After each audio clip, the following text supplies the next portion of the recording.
나 배신하면 죽일 거야. 난 오늘 죽을 것 같은데 너 때문에. Setelah lampu kamar petugas dimatikan, detektif akan mencatat semua kejadian itu di handphonenya. Ini adalah permainan ketiga. Setiap peserta harus membentuk tim yang berjumlah 10 orang. Tapi di sini Giant tak memasukkan Mawar dalam timnya dan hanya merekrut laki-laki yang kuat. Aliasnya, Mawar dibuang oleh Giant dari tim setelah apa yang dia berikan pada Giant di toilet. Setelah membentuk tim, mereka dibawa ke tempat lain. Permainan kali ini sangat simpel, hanya lomba tarik tambang di ketinggian. Aturannya sudah jelas, yang kalah akan langsung jatuh dari ketinggian.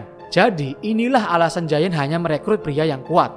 Kelompok Gi-hun merasa khawatir karena ada 3 perempuan dan 1 kakek tua dalam timnya. Tim Giant bermain pertama melawan tim nomor 7 yang terlihat sangat lemah. Peserta akan diborgol ke tali agar tak bisa kabur. Permainan dimulai.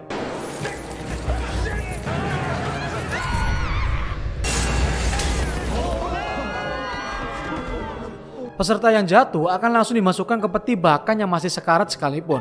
Oknum petugas nakal akan memberi tanda pada peti korban yang akan diambil organ tubuhnya. Permainan kedua yaitu kelompok Gi-hun melawan kelompok yang semuanya laki-laki. Awalnya tim Gi-hun sangat jiper, namun Abah mengatakan jika dulu dia sangat ahli dan mengerti trik memenangkan lomba tarik tambang.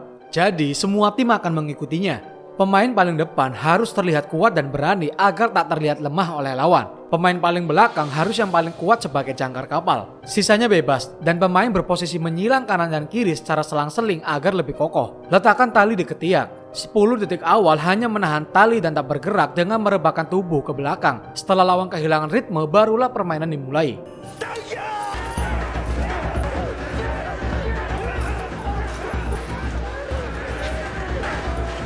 Sempat unggul, namun lawan berhasil menarik kembali tali ke tengah. Tim Gi-hun mulai panik. Sang-woo memberi saran untuk maju 3 langkah ke depan secara bersamaan.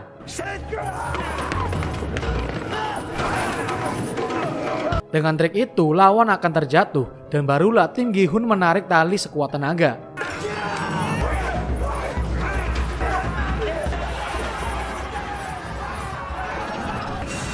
Permainan dimenangkan oleh tim Gi-hun dengan arahan dari Abah dan juga arahan Sang-woo. Saat kembali ke kamar, kelompok Giant tak mengira jika kelompok Gi-hun yang lemah bisa memenangkan permainan tarik tambang. Peti yang sudah diberi tanda akan dimasukkan ke dalam lubang pembakaran, lalu dijatuhkan ke bawah dan selanjutnya akan ditarik oleh oknum petugas yang lain.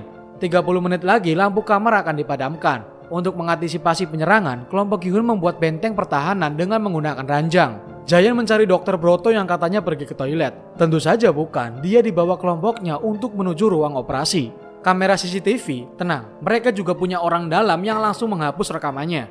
Gi-hun membagi tugas pada kelompoknya untuk berjaga secara bergantian sebanyak 2 orang. Yang pertama jaga adalah Sang-woo dan Ali. Ali sangat berterima kasih pada Sang-woo atas segala bantuannya selama ini hingga dia masih hidup. Detektif alias petugas 29 kali ini ikut ke ruang operasi. Giant mulai curiga karena Dokter Broto tak kunjung kembali ke kamar. Kini jatah Gi-hun dan Abah berjaga. Semua oke-oke saja sampai si Abah merasa pusing. Gi-hun merebahkannya di kasur dan juga mengopresnya. Kenapa Gi-hun begitu peduli pada si Abah? Mereka kan sebelumnya nggak saling kenal. Kali ini, detektif dan petugas 28 bertugas mengantar organ tubuh ke sebuah kapal. Dokter Broto kesal dan marah karena tak mendapat clue untuk permainan besok. Dia menyandra petugas agar segera mendapat clue tersebut. Mereka pun bergulat dan satu petugas meninggoy. Dokter lari ke ruangan lain untuk menyelamatkan diri. Semua tampak baik-baik saja sampai suatu ketika petugas 28 mencurigai dan memaksa detektif untuk membuka topengnya. Tak kalah cerdas, detektif sudah menodongkan pistol ke petugas. Sementara itu, dokter dan petugas sampai di ruangan games kedua. Petugas meminta damai karena tak mungkin membunuh dokter alias peserta, sebab itu akan menjadi pertanyaan besar bagi frontman. Setelah itu, petugas membuka topengnya untuk mendapat kepercayaan dokter. Saat akan menusuk dokter, sebuah tembakan mengenai petugas dari belakang. Itu adalah frontman dan pasukannya. Detektif menodong petugas dan memaksanya memberi semua informasi. Terdapat data semua pemain yang pernah mengikuti games ini. Letaknya ada di ruangan frontman. Setelah itu, petugas dieksekusi. Frontman marah karena petugas mencederai sisi keadilan permainan. Ditambah lagi dia sudah membuka identitas.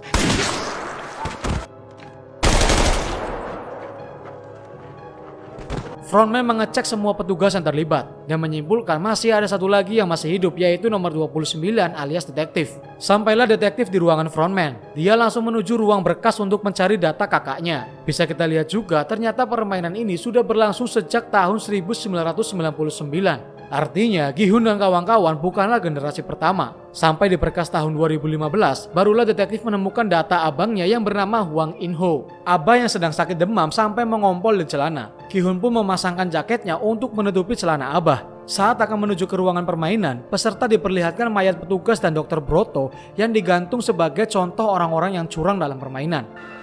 얼굴이 썩었네. 왜? 끈 떨어졌냐?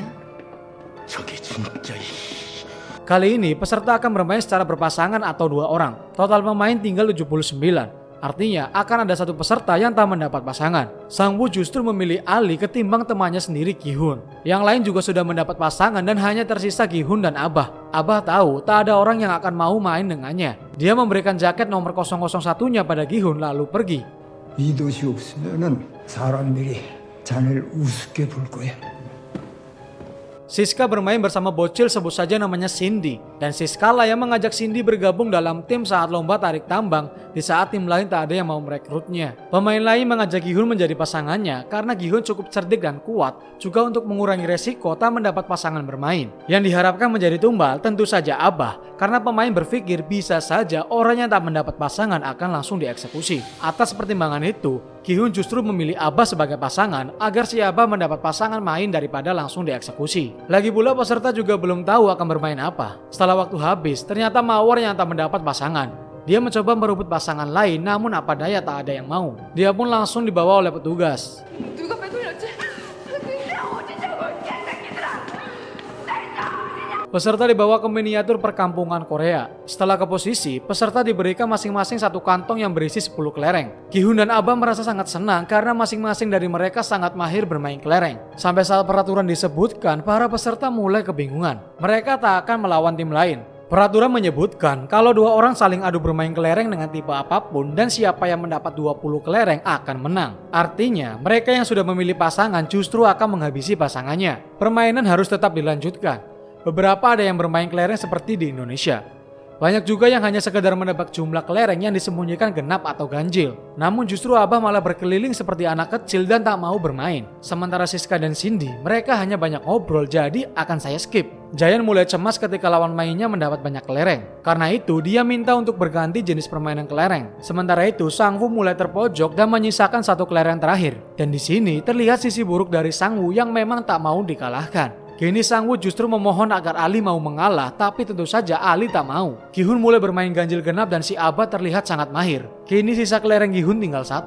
Jayan bermain lempar kelereng ke lubang, dan pemenangnya akan mendapat semua kelereng yang ada di tanah. Tebakan terakhir, Gi-hun menyebut ganjil, padahal kelerengnya genap. Si Abah ternyata pikun, dia lupa Gi-hun menebak apa, dan ketika itu Gi-hun menjawab genap yang artinya Abah kalah. Sang-woo mulai menggoda Ali merubah strategi. Menurut Sang-woo, tak semua tim menghasilkan pemenang atau seri sampai waktu habis. Jadi ada kemungkinan nantinya tim yang seri akan diadu dengan tim yang lain. Sang-woo ingin win-win solution dengan Ali. Intinya jangan ada yang mati di antara kita. Maka dari itu, Ali dan Sang-woo akan berpencar untuk melihat keadaan tim yang lain. Sebelum pergi, Sang-woo meminta kelereng Ali ditinggal agar tak direbut tim lain. Dia menaruh kantung kelereng Ali di bawah jaketnya. Beralih ke Jayan, ini adalah kelereng terakhirnya, namun kelereng itu hanya sampai di bibir lubang. Sementara lawannya masih menyisakan 1 kelereng.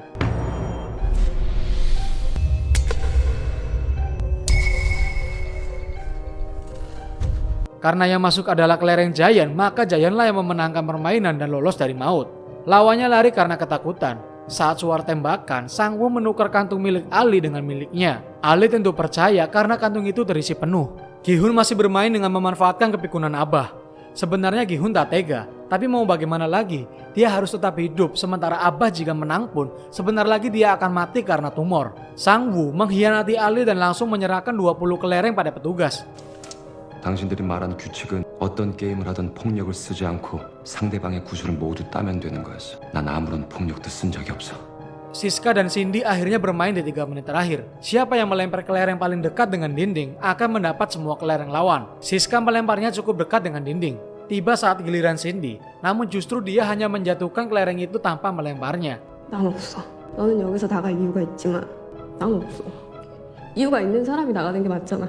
꼭 살아서 나가. Cindy mengalah pada Siska karena Siska memiliki alasan yang kuat untuk tetap hidup, sedangkan Cindy no life and no hopes. Ali kebingungan saat Sang-woo tak ada di tempat, dan setelah membuka kantung, ternyata itu hanya berisi batu kerikil.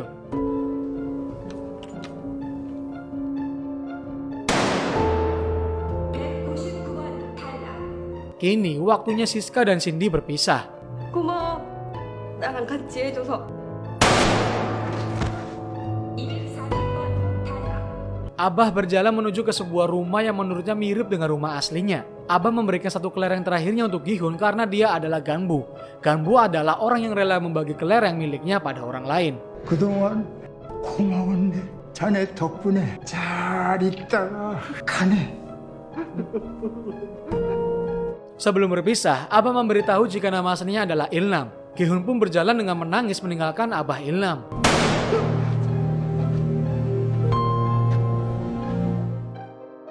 Para peserta kembali ke kamar dan mendapati Mawar ternyata masih hidup. Alasannya karena Mawar dianggap anak buangan oleh petugas. Jadi anak buangan tak boleh ditinggalkan atau mendapat perlakuan buruk. Kini tersisa 17 peserta dengan total hadiah 43,9 miliar won. Hampir semua syok dengan apa yang sudah mereka perbuat. Apalagi satu peserta yang sudah membunuh istrinya sendiri. Dia meminta permainan dihentikan dengan cara voting karena sudah tak kuat menanggung beban. Tapi tentu saja tak ada peserta yang mau. Tamu VIP sudah tiba, merekalah penonton setia dari permainan ini. Mereka adalah para bule. Tujuan mereka datang adalah untuk menonton secara langsung dan saling bertaruh. Kini detektif menyamar sebagai pelayan para bule itu. Di hari berikutnya, petugas membawa peti mati ke kamar. Ternyata itu adalah peserta kemarin yang membunuh istrinya. Dia memilih bunuh diri dibanding harus melanjutkan permainan. Peserta dibawa ke sebuah ruangan untuk memilih angka. Tentu saja yang paling aman adalah nomor di tengah. Gi-hun kebingungan saat memilih nomor awal. Saat berbalik, justru nomor aman sudah diambil dan hanya tersisa nomor 1 dan 16. Nah, singkat cerita, Gi-hun mendapat nomor 16. Permainan ini sederhana, hanya perlu sampai ke garis finish dengan melewati jembatan kaca. Sulitnya, setiap langkah ada 2 jenis kaca, yaitu kaca yang kokoh dan kaca biasa. Mereka akan menyeberang secara berurutan, dan memang apes nomor 1 jadi tumbal. Keuntungan pemain nomor urut terakhir, mereka hanya perlu mengingat kaca yang keras untuk dipijak. Detektif melayani seorang bule gendut yang menyuruhnya duduk bersama. Waktu dimulai. Nomor 1 mulai melangkah dan berhasil menebak dengan benar. Pijakan kedua salah memilih. Ibu-ibu nomor 2 juga salah memilih. Dengan rumus matematika teori peluang, peserta nomor 3 melaju dengan cepat dan tepat. Nomor 4 lupa pijakan yang dilalui nomor 3. Atas saran nenek tua, dia pun meninggoy. Waktu tersisa 10 menit. Peserta bebarengan menyeberangi jembatan untuk menandai kaca yang keras. Karena terlalu lama memilih, peserta nomor 7 tak sabar, dia memaksa nomor 6 segera maju, namun justru nomor 7 yang terlempar. Keuntungannya, pijakan di depan jadi terlihat mana kaca yang keras. 일어나 이 새끼야. 앞으로 가란 말이야 이 미친 새끼야. Nomor 8 memilih dengan tepat, seenggaknya sampai beberapa langkah. Bule gendut terlihat naksir pada detektif dan ingin mengempaunya. Dia pun mengajak detektif ke kamar. Dia langsung membuka pijamannya dan meminta detektif untuk memuaskannya. Dengan cepat, detektif langsung meremas kantung menyan bule itu hingga kesakitan. Kemudian detektif memaksa bule itu untuk menyebutkan semua yang dia ketahui tentang permainan ini sambil merekamnya. Tersisa 5 menit, sedangkan Jayan yang paling depan tak mau maju untuk jadi tumbal. Maka dari itu, Mawar mendorong pemain nomor 10 agar segera maju. Setelah itu, Mawar memilih untuk melangkah duluan di depan Jayan. Saat di pijakan yang sama, Mawar memeluk Jayan dengan erat. Mawar sangat benci dengan Jayan karena dihianati setelah apa yang dia perbuat untuknya. Karena itu, Mawar memilih untuk membunuh Jayan sesuai janjinya.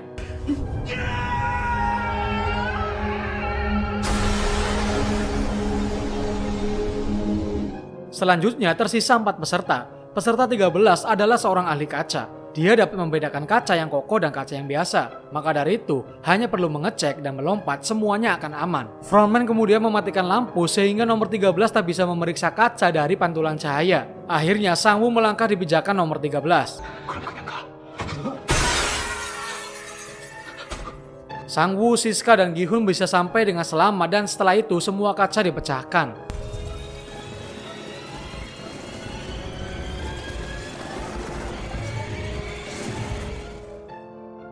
Petugas mulai menyadari jika detektif sudah kabur dengan menyelam. Frontman pun langsung memulai perburuan detektif dengan menggunakan perahu. Detektif sampai di sebuah pulau dan langsung menuju puncak. 3 peserta yang selamat kembali ke kamar. Gi-hun memprotes Sang-woo yang rela membunuh orang demi kemenangan. Dan dari sinilah Gi-hun tahu sifat asli Sang-woo dan mulailah mereka bermusuhan. Kemudian petugas datang dengan membawa hadiah. Saat berganti pakaian, terlihat Siska mendapat luka yang cukup parah di bagian perut akibat serpihan kaca. Dia tak mendapat bantuan medis dan hanya membalut lukanya dengan kain. Petugas juga sampai di pulau yang sama dan menemukan tabung oksigen. Detektif yang sudah sampai di atas langsung menelepon atasannya untuk melapor. Tapi sayang, sinyalnya tipis dan suara jadi tak jelas. Hadiah untuk para peserta yaitu makan malam mewah ala western. Sang Woo dan Gi-hun yang kelaparan pun langsung memakannya. Kini detektif sudah ketahuan, hingga akhirnya di bibir jurang detektif terpojok. Frontman mengatakan akan membiarkannya hidup jika dia menyerahkan diri. Sisa banyak menyisakan makanan karena dia sedang menahan rasa sakit. Setelah piring dibereskan, petugas memberikan masing-masing peserta satu buah pisau. Detektif menembak frontman, tapi frontman tetap kalem. Dia pun membuka topengnya atas permintaan detektif. Betapa kagetnya detektif karena ternyata pria di balik topeng itu adalah abangnya sendiri, yaitu Wang In-ho. Dia mengajak detektif untuk pulang bersamanya. Namun justru detektif menolak dan akhirnya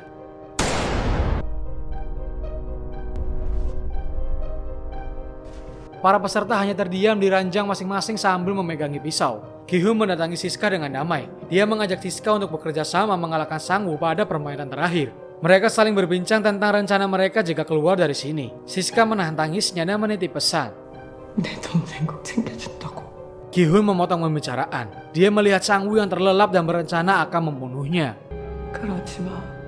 아저씨는 그런 사람 아니잖아. Saat berbalik, Gi-hun mendapati Siska sudah tak sadarkan diri. Dia meminta bantuan pada petugas untuk menyelamatkan Siska. Saat lampu dinyalakan, petugas justru membawa peti mati. Terlihat Sang Woo juga sudah berlumuran darah. Saat dilihat, ternyata Siska sudah meninggoy dengan luka sayatan di leher. Gi-hun sangat marah pada Sang Woo yang sangat tega membunuh orang demi uang.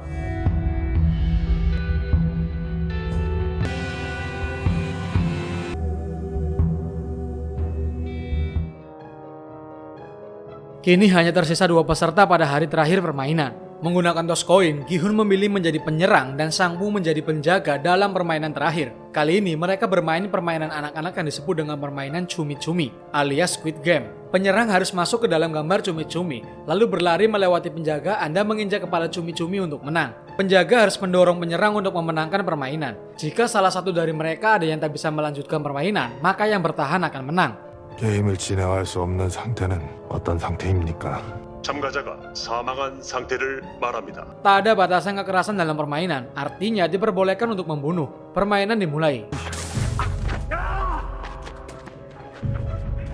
Gi-hun berhasil masuk ke leher cumi-cumi dengan mudah. Hujan yang turun membuat permainan menjadi semakin sulit. Gi-hun membawa dendam atas kematian Siska. Alasan Sang Woo membunuh Siska dikarenakan dia tak mau jika Siska dan Gi-hun meminta permainan dihentikan karena tentu saja Sang Woo akan kalah voting. Masih ingat pasal 3 permainan kan? Permainan harus dilanjutkan.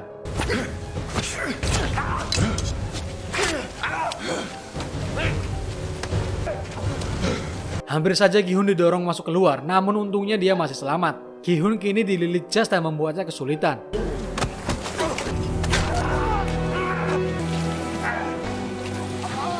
Sang Woo kini bersiap menghabisi Gi-hun. Namun Gi-hun masih bisa menahan pisau itu dengan telapak tangannya. Setelah berhasil membalikan keadaan, Gi-hun melampiaskan semua amarahnya pada Sang Woo. 네가 죽인 거잖아. 네가 죽였어. 네가 죽인 거야. Setelah menarik pisau di tangannya, Gi-hun bersiap untuk mengakhiri hidup Sang Woo.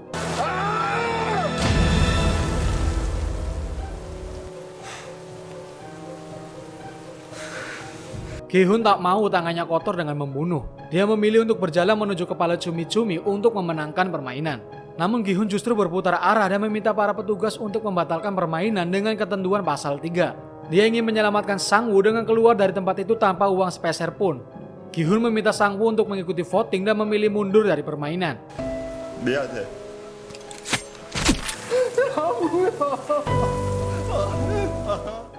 Kini Gi-hun ditasbihkan menjadi pemenang dengan total hadiah 45,6 miliar won atau jika dirupiahkan sekitar 550 miliar rupiah. Gi-hun dikembalikan ke asalnya dengan keadaan pingsan serta membawa kartu ATM di mulutnya. Saat di ATM, dia bisa mengambil 10.000 won dan menyisakan sekitar 45 miliar 599 juta 990.000 won. Gi-hun hanya bisa terdiam ketika dia bertemu dengan ibunya Sang Woo. Saat kembali ke rumah pun, ibunya sudah meninggal akibat penyakit diabetes yang tak tertolong.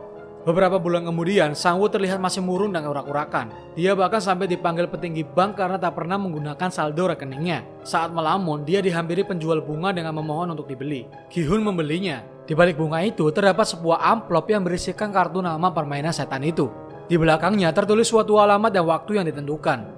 Dia pun ke alamat itu dan menemukan seorang kakek tua yang terbaring sakit. Gilanya, ternyata itu si Abah.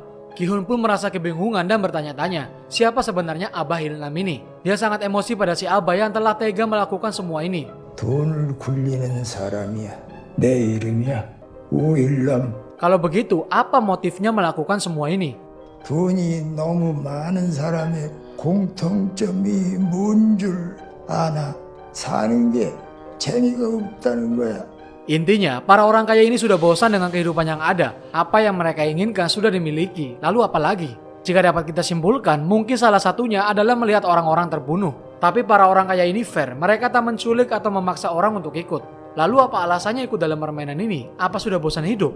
어릴 땐 말이야. 친구들이랑 뭘 하고 놀아도 재밌었어. 죽기 전에 꼭 한번 다시 느끼고 싶었어. Dan setelah menjelaskan semuanya, Abah Il-nam pun meninggoy. Gi-hun merubah sedikit tampilannya menjadi seperti boyband. Dia mengunjungi adiknya Siska sesuai janjinya. Lalu dia menitipkan anak itu pada ibunya Sang-woo untuk merawatnya. Tak lupa, uang sekoper dia tinggalkan untuk kehidupan mereka. Saat di stasiun, tak sengaja dia melihat pria yang bermain dakji sama seperti awal pertemuan Gi-hun dengannya. Artinya, permainan ini masih berlanjut dan mereka masih mencari orang-orang untuk bermain. Dia mencegah calon pemain ini untuk bergabung setelah dia diberikan kartu nama permainan itu. Kini Gi-hun akan mengunjungi anaknya di Amerika. Dia pun menelepon nomor di kartu itu.